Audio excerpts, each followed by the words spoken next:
Pukhargi Pi Sonia Gandhi Pu Bhupes Baghel Pu Kelsey Venugopal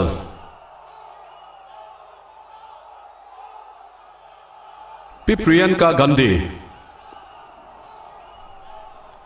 State Congress Party Minister Zone tak te Kan workers tak te Unaw du tak te Press lama kan thian te Helai mun a hianin kalo lom vek cheuni chuan he hun kan man na ram sang sanga television a min lo thir tu te in zawain kan lo lom a cheu thali chung kania kumaria changa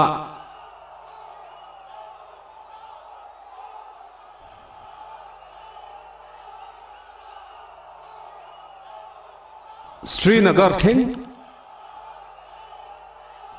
Barat choro yatra hun kan manga video a ka melin lo huwa mase karwalin mi nuai tamman kala state tina kan kala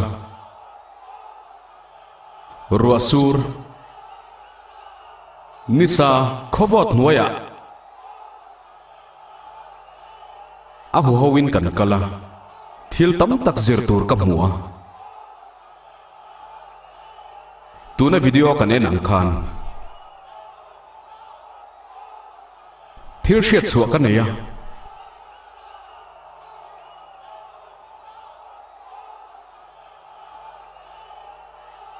video a in huang khan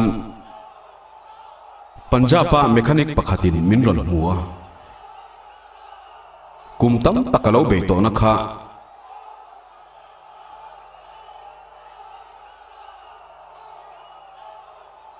tramalo tor to na kha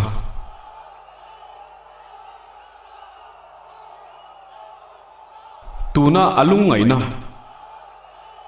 akut ka chel khanin akut atang khanin ka hre thei ngalani chutiang che chuanin lo nei mi te kan ku kan chi bai hianin transmission ang hiani mai ati ri chuanin soyangai thina enge i tho fa eng zat ngei nei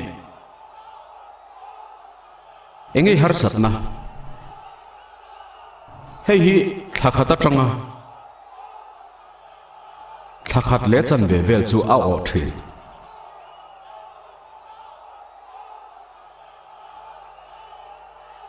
chumi nuwa soile hi angai to ngai lo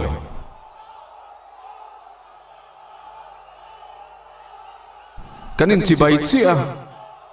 kanin ko hian thinlungai mu china hi chuanin kam khat po cha chua har sa to thi masen natna neite an thorim na te hi second khat chung lekin ka hria thiam pui ngal thina chuanin ka soidu te chu ka soi chua ma hawin an hre thiam ngal thi tuna board rice kan en zo chia khan Kerala khan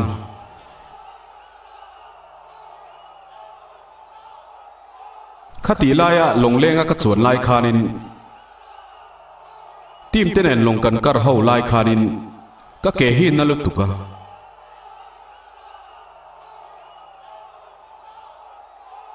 khathala ka khanin kan nuya mase ka chungri la ero ka tra chuak em chuti khopana chu nia zin ka tran chia min fit tak ka nia kilometer soma tanga som pani te hi chu ka tlan zung zung thei thina kain chuang thin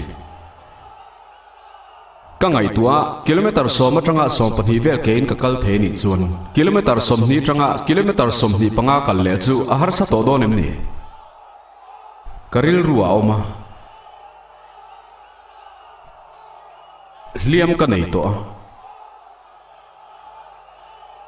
college ka kal line kain hliama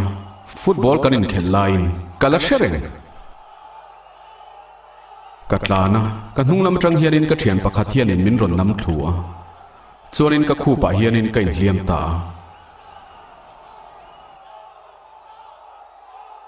kum tam ana ka sheto lawa ana ka sheto ngai lo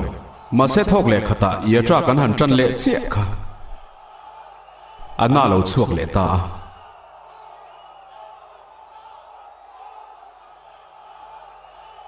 ka chung kwa angin ni wangin ka soidona zing ka tho ve le a ka ngai tu thin chu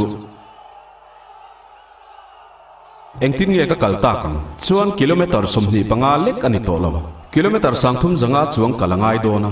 engtin nge ka kal thei ta kang tin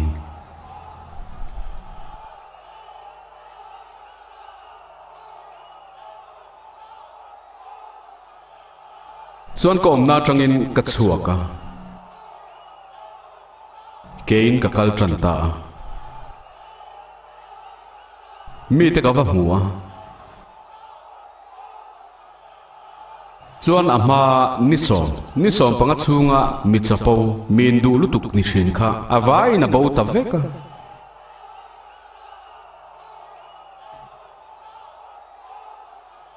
engwangin nge bo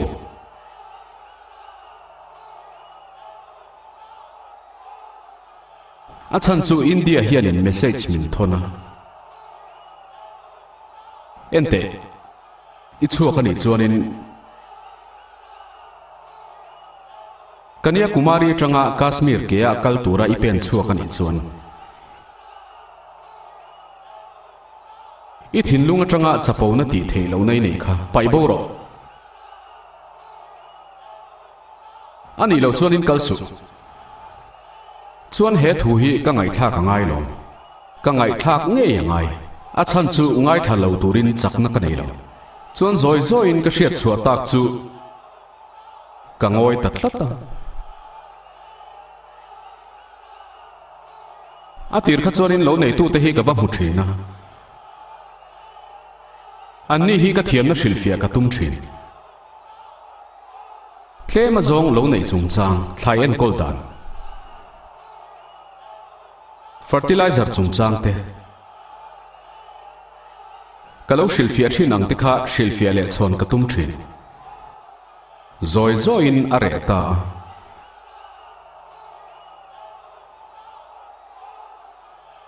hadam na lo thenga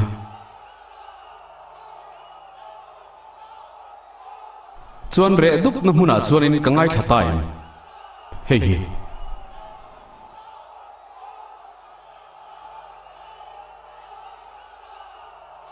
zoi zoi in adang lam tran ta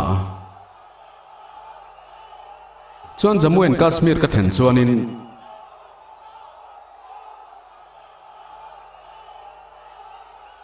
chuta po thil mak taka theng Jammu and Kashmir ka then chuanin ka ngoi le tarenga meditation kan nei ang mai hian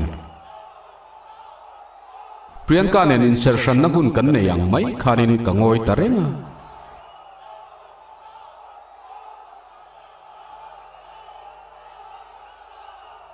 kanu po om thowa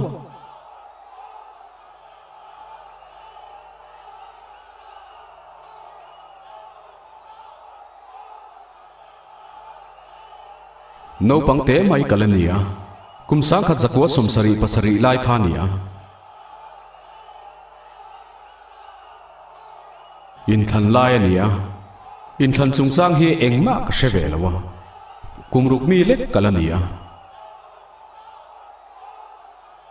ni khatchu kan ina mi anom deu trewa kanu bula ka vakala alo thurenga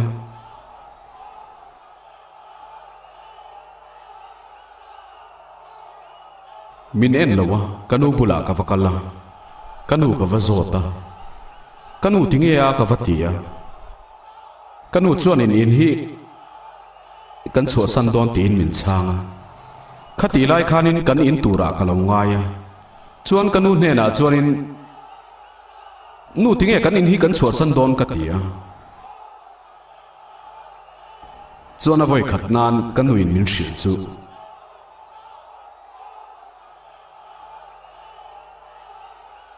Rahul hei hi kan in ani hleinem sarkar ta ni hi tuna chuan in heta tang hianin kan kal chuangai to a tia chuan kanu hna nu khoi ange kan kal don ka ti le a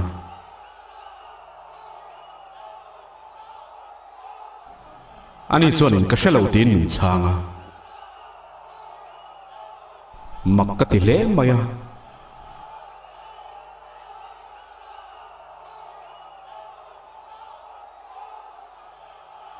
ke chuan in kan in tura ka lo ngaya kum som nga pani kan ito in kala nei lo voin khen hiarin in kala nei lo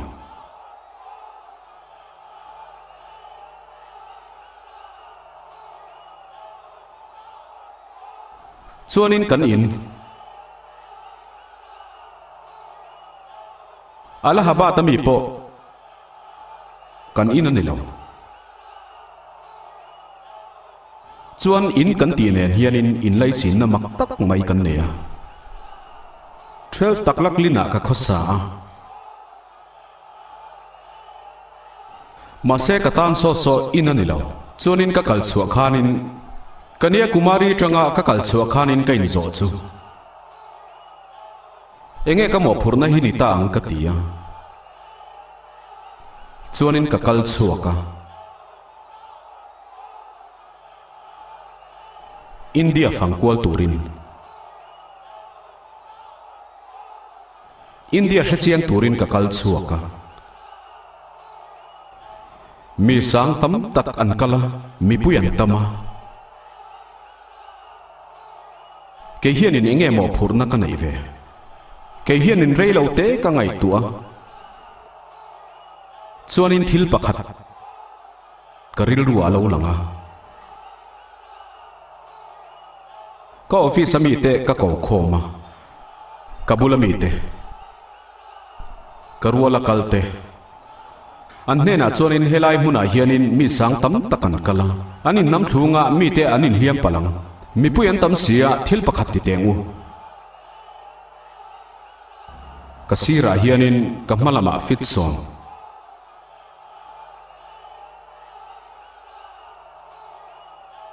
somni vel hun ruak oma helama fit song somni helama helai hun ruak hi heta hianin India mi te an lo kalanga min huturin an lo kalanga thali chung chu kan in aniang aom zia chu he in hi arwalin kalanga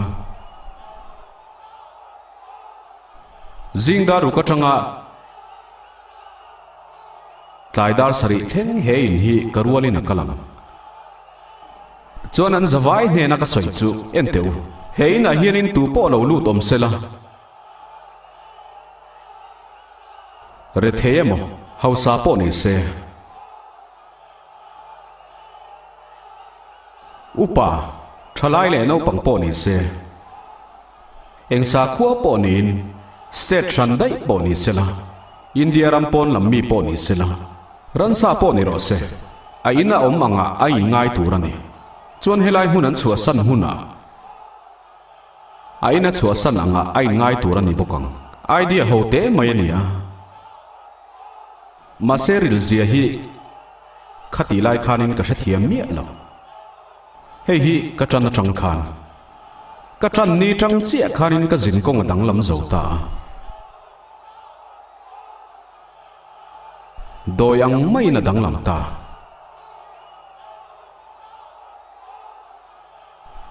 mi ten ram ro rel na lam min soi pui lawa eng thil nge ka hriat ka hril thiam lo zok cheu India ngai chia te hian in heram chungchang min hril te hi soi chu har sa ka ti thalai teril runat na an hreom na te hi soi chu har sa ka ti lutuk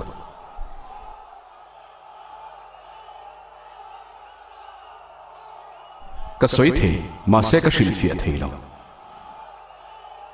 phurri tam tak phurania chuan in lai chin na zong zong a dang lam zo ta veka en tir na pakhat ka peng chu in enem ti chu ka hrelawa zingkara kan kal chuaka kong sira me che pakhat mi pui zinga lo dinga hetiang hianin a ban ron vaya kava hmurual chuanin ka kota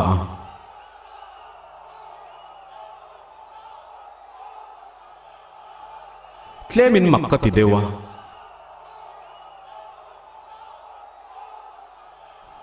kan he na lo then chuanin akut ka lo chel sak nga la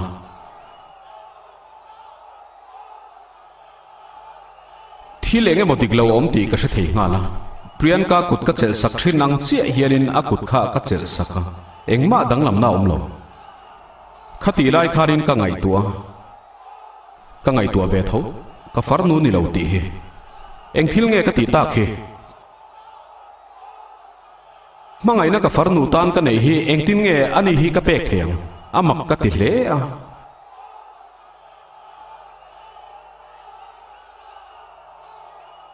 ani chuan in kut min chel sak pain rahul purahul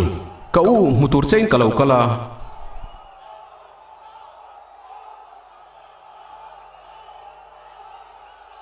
ega tinge ka pasalin kut min thla ka min soi sa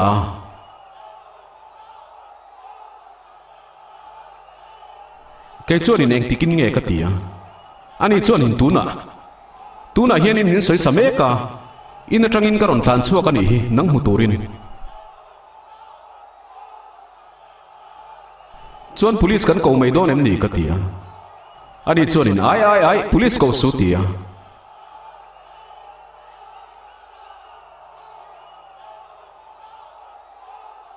chuan ka hole don ko tur bokin ka chunga hianin eng thil nge thleng ti ka hrilfia du wang chein ka local mai ani e atia henu che hi ni lo hera ma hianin aniang me che sang tam takan omani ti ka hre chho ta zela chuanin he in hi zoi so in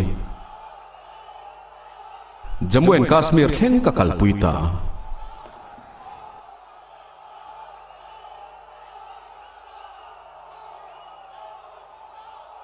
kachung te hi chu ta chuanin kum tam takanom to poni mai the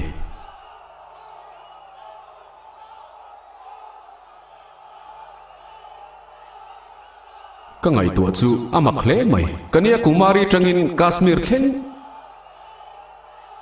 hein te takte hi ka kalpuya chuan heta hianin ka ina ka hole to a ka in ngaya rally ma Kashmir ka lu khanin vur tla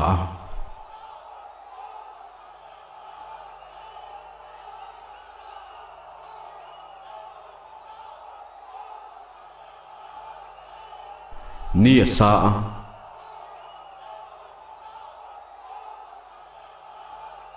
voinang che hian chuan mi sang tam takin min zui boka mi pakhat ka kianga lo kala karwalina kala chuan pura hul zona pakhat zo che ka duaron tia enge ka tia ani chuanin pura hul Kashmir mi puin hliam an toa anril run at lai hianin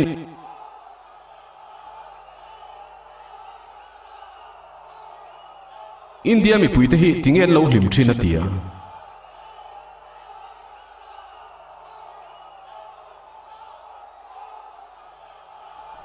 thili hre suala ni chu ka tia chu tiang eng ma om lo kania kumari tangin helai mun hi karon thlenga chiang takin ka soingam mi khor tel thin lunga chu tiang ngai tuana chu om lo mi pui khor tel hi India mi te point nat nan to chuanin ator pui thin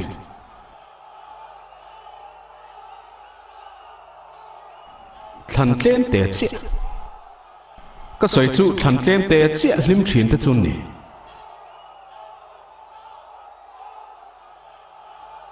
sangzi nga chuanin an om mai the mase India hianin mipui crore chuang kan oma kamita min enin pura hul voina hianin min tilom khop mai kanin biak lai chuanin ka hoi kuala mun tin maya flek a in tara kongdunga tlanga nunglama malama mun tin maya flek a in tara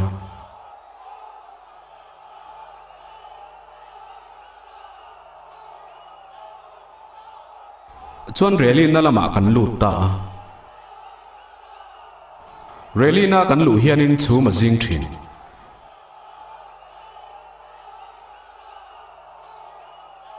nisa bo ngal vek thina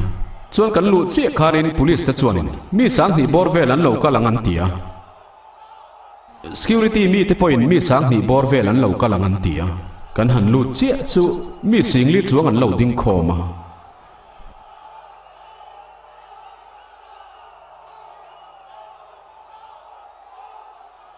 police ten mi pui singli an ron hu chuanin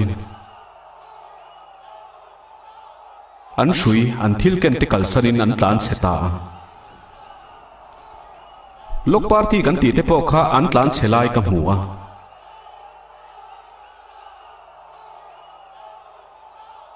an bovek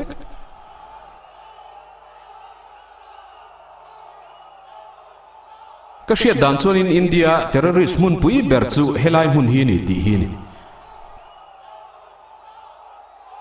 khoi mun po en la terrorist mun pui ber chu helai mun hi ni ti hi khoi mun po en la flek mun tin maya oma tu chuanin nge flek kha keng ke ni lama kha chuanin zinmi za som hi panga vel chia kan nia Kashmir mi pui te flek kha an lo kenga pakhat lekin a keng lo mi sang chuangin an lo kenga chuanin he thu hi Kashmir pum puya ananma Pulwama terrorist tamna district an ti thina khan district tin tlanga te kongpui dunga te nunglam le malam mun tin maya flek a in tara tu te kuta Kashmir thalai te kuta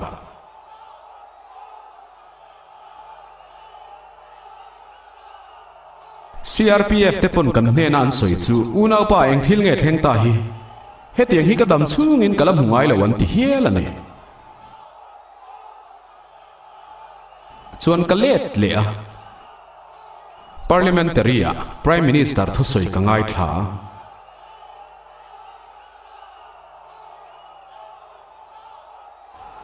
a soi dana chuanin keipo lalchoka kalin flek ka kenga tia ka ngai tharenga ka ngai tu chu ente India prime minister hianin a hrethiam lo ni hi a hrethiam lo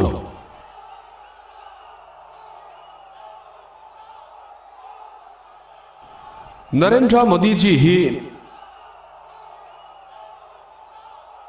BJP bi som panga tanga mi som ni ve shwain lalchoka flek ava pot phara Bharat choro yatra telten Kashmir mi pui sang chuang te kuta flek kan ken tir thunga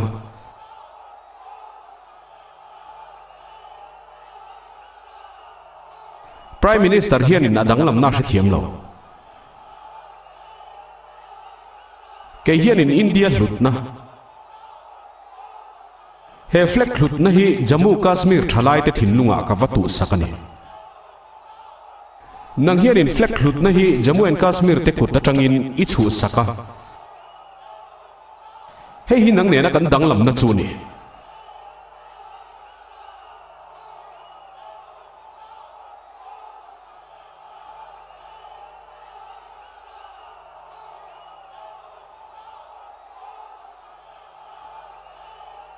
he flek hi he tarong chithum te hi he hi thinlunga feeling omani thinlunga tanga lo chhuak ania cái ni hiền in chu feeling chu Kashmir thalai te thinlunga kan tu saka flag hi ke nangai kan timia lo flag hi keng chungin I kalangai kan tilo tu hne na ma kan soilo an du than nai nan lo kala mi sang chuang an lo kala chuan an kuta flag keng chungin an lo kala engwangin ngen kal ke hianin ka hril fiang cheu Kashmir mi nge in min shilania a soidan chuanin pura hul irwalin flag keng hianin kong ka zodon a chan hrie matia ke chuanin tinge ka tia a chan chu nang hianin keile kan vai chunga rin na I ngata nang hianin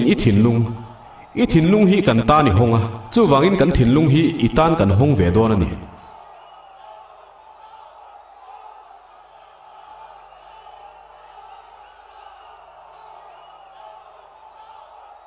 hei hi adang lam na chu ni India hi feeling chi khatania ngai tu na chi khat ne zaum na le in za ton na ne mangai na ne chuan herong chi thum te hianin chung zong chu akeng telane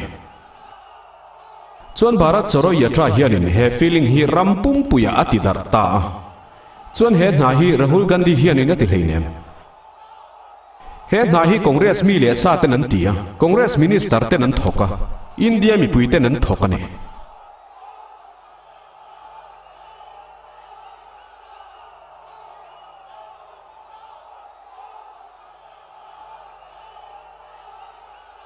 enteu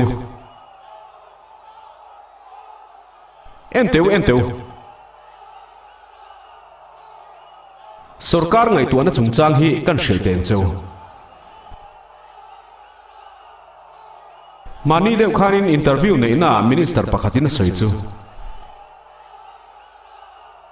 China economy hi India economy ain atam zo kani chuanin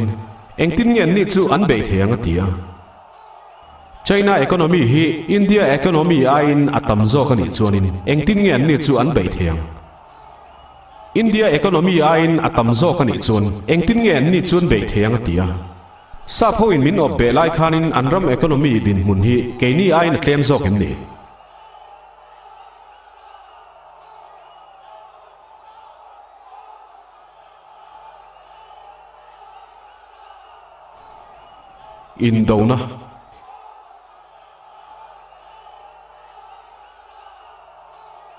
Indona ni chuanin kan ai chak zok te hi kan be tur ani lo mu kan ai chak lo te chi hi mo kan be don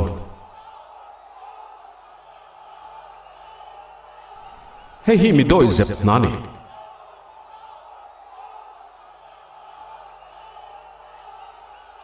mi doi zep thu pui ber chu mi doi zep ho thu pui chu I ma mi chak zok le thil ti thei zo kan ding ani chuan kun la chi bai bu kang che India minister pakhatina a soi ani chu India minister pakhatin China hne na soi chu in economy hi keini ai na tam zok sia chu wangin in ma kan ding thei lawang hei hi nationalism chu niam ni hei hi ram mangai na kan ti chu mo hei hi engram mangai na nge ni ngai hei hi engram mangai na nge ni nang ai chak lo chu that la chuan nang ai chak zok ma chuan in kun ro hei hi athu pui chu ni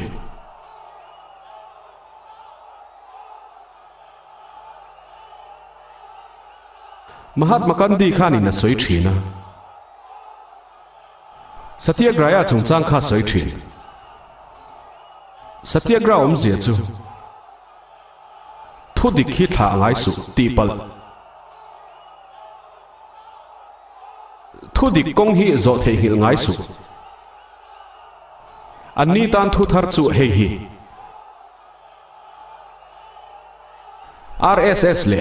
BJP ho tan keinin satyagraph kan ti hi anni tan chuanin thu nei na kong thu nei na an du wang hianin engpo an ti duang tu po athurwal pui mayang tu ma po akun duang thu nei na chana du wangin hei hi anni na dik tak chu ni a top nan hei hi ka hriat thiam theilo chu ni Parliament House a khanin minister pakhat ka beya puadani kha ka beya ka soi chu puadani hi number zaruk pakwana tangin engtin nge pahni na alo chho the in foreign policy nei hi Bangladesh ani emo Israel ani emo Australia ani emo Sri Lanka poni se mun tin maya hlok na muwa Israel a defense contract zong zong a mu fika Sri Lanka mi pakhat soidan chuanin pumadi hianin adani hi contract vo be nan mangin a mu sakatia chuanin ke hianin zona pakhat chia ka zota chu punarendra modi puadani nen hianin enge in lei chin nai nei engthil dangma ka zot lo ka zo chun chu in pahnia hianin enge in lei chin nai nei ka tia chuanin hetiang hianin thala ka en tira suta chuanin ti hian heti hianin punarendra modi a thua punarendra modi hi puadani thlona hadam taka athumulai hi alanga chuanu na pa enge in lei chin na chu tin ka zota in lo notice to mai theya sarkar pum pui mai hian minister zong zong hianin puadani chu an tran ta vek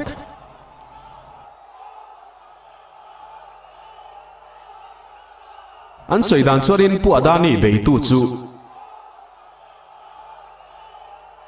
rammel ma an ti ni chu ani chuanin puadani hi rampum pui mangai tu ni ti namo lo nia chuan BJP le RSS ten hepa hi an venga zona lo om ta chu engwanga vengen ni he adani a hianin enge oma BJP le RSS te minister zong zong ten ani hi an ve na ngai tak na chan hi ai ngai thateo chuanin zona lian ber mai chu he share company hi crore sang tam tak India na tho chua hi tu tange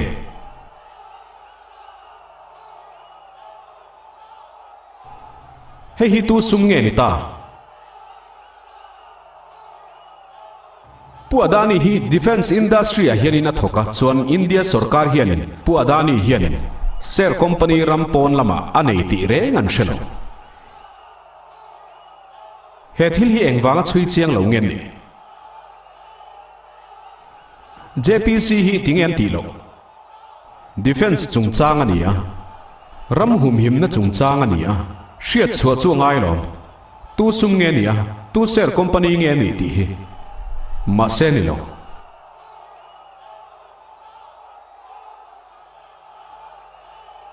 hei hi zona lian tak chu ni LIC investment na nia anni hianin an chan pha Australia lama thalak kan hmuwa punarendra modi a thua State Bank chairman a thua chulai rama chief minister a thu boka puadani thu boka dokana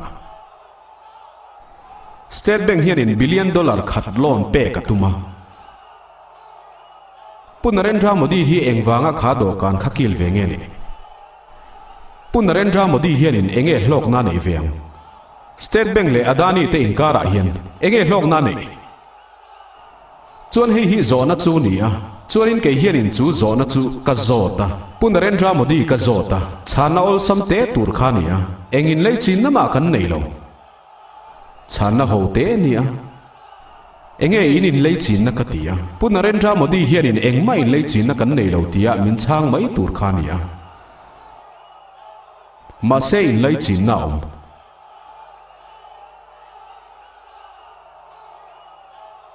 in lei chin na om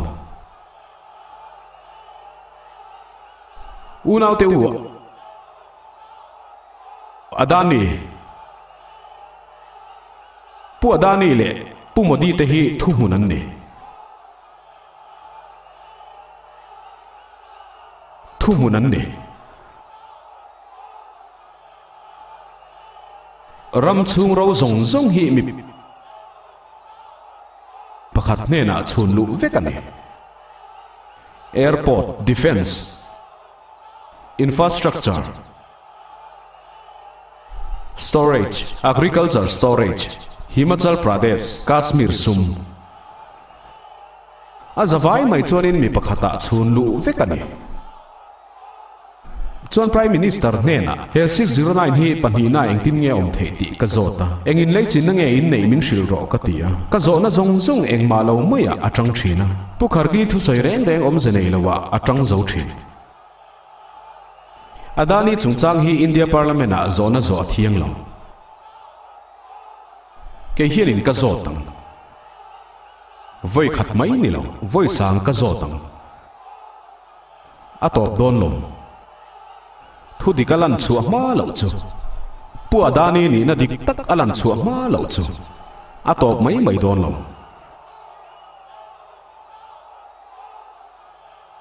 chuan hei hianin chan na pakhat ane unaw te u chuanin abik takin pu Adani company a thok hote antan hei hi soi ka du ni hein company hi hei hianin ramati cheme ka ni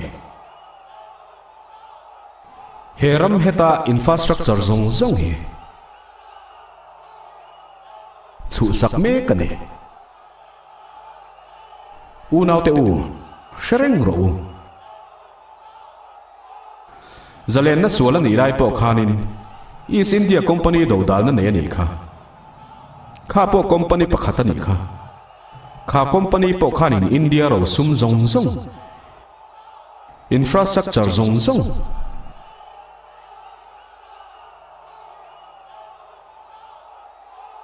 port azawai mai khanin alak sak vek kha history theng non me kani manlai thil kha theng non le me kani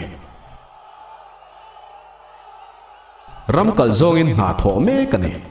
chuan ram kal zong an thokan oma pieng in Congress party hi an ding chuakanga a beile tang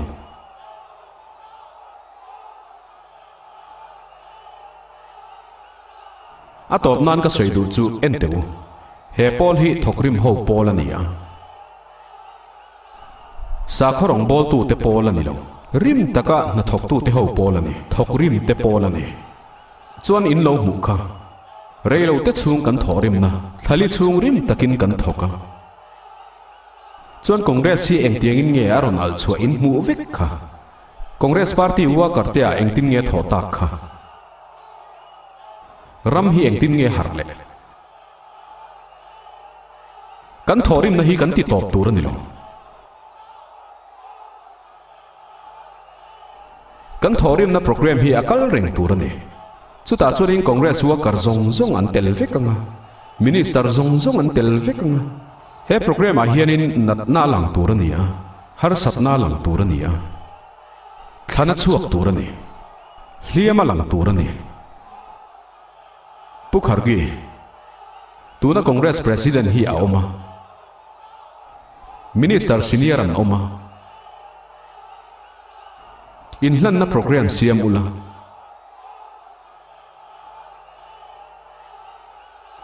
kan zawai hianin inhlan na chonin kan telang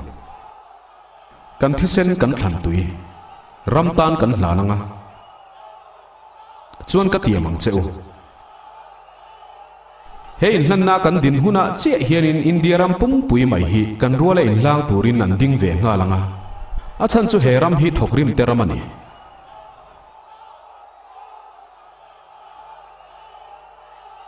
ani chonin program siam ula pukhargi program siam ula in team zong zong chu ta chonin keipo katela Congress minister zong zong an tel vekanga worker zong zong an telanga ram mi pui zong zong an telang chu program chu keiman ka trananga inhlan na kanenga kathisen thlan ka fartirang kalom lu tuke kan ram chang kang ro se kalome